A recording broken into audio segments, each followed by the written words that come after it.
नमस्कार साथियों, मैं पीयूष जाखड़। सर्वप्रथम तो आप सभी लोगों को हैप्पी दीपावली।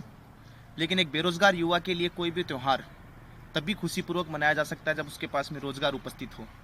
और बीएसटीसी साथियों के लिए वैसे भी भजनलाल सरकार ने ये तोहफा बहुत उचित रूप से प्रदान किया है। महिला आरक्षण रूपी काला कानून लागू करने का प्रयास करके युवा दिन रात प्रताड़ित हो रहे हैं, लेकिन उसमें युवाओं की भी कुछ गलतियां हैं। इनको ट्विटर अभियान के लिए बोला जाता है, उस टाइम भी इनके गले सूख जाते हैं, हाथों की अंगुलियां कांपने लग जाती हैं, इनकी रूह कांपने लग जाती है। उसके बाद में वो जल्दी से हताश होकर उसके बाद में बैठ जाते हैं। इन लोगों को नॉर्मल सा बोला जाता है कि आप अपने घर परिवार के माध्यम से या किसी और माध्यम से अपनी व्यथा, पीड़ा, दुख, संवेदना बता के उसे सोशल मीडिया पे प्रमोट करने का प्रयास करो, लेकिन उसमें भी इन लोगों के हाथ कांपने लग जाते हैं। इन्हें धरातल पे काम करने को बोला जाता है, तो उसके पश्चात भी इन लोगों की आत्मा अंदर से मर जाती है, परेशान से हो जाते हैं।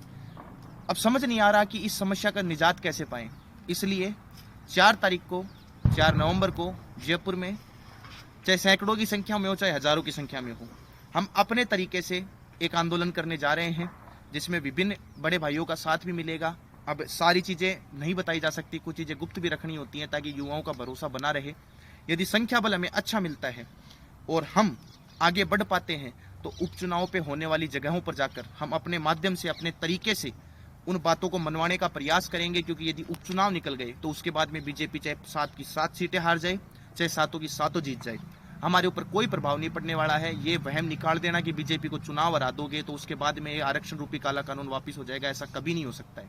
अभी भी मौका है, सशक्त रूप से एकजुट हो जाओ। जो आपको बोलने को कहा जाए, जैसा आपको करने को कहा जाए, वैसा करने का प्रयास करो। विभिन्न न्यूज चैनल्स का हमें साथ मिलेगा, और भी कई काम होंगे। किस तरीके से हमें हमारी बात मनवानी है वो हमें अच्छे से पता है। इसलिए आप एकजुट रहो, आगे आओ। 4 तारीख को जरूर पधारें। और उसके पश्चात एक अंतिम सूचना आप लोगों को 3 तारीख को शाम को मैं दूंगा, और 4 तारीख को आप लोगों के बीच में उपस्थित मिलूंगा। ये आप सब लोगों को पता है।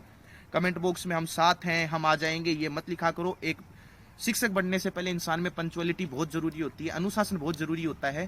कि आपको 10 बजे का समय दिया जाए तो आप 9:45 या 9:30 पे ही पहुंच जाओ, ये बहुत आवश्यक होता है। ऐसे नहीं कि आप 11 बजे फोटो डाल रहे हो कि भैया हम पहुंच रहे हैं। इस प्रकार की हरकतें ना करें।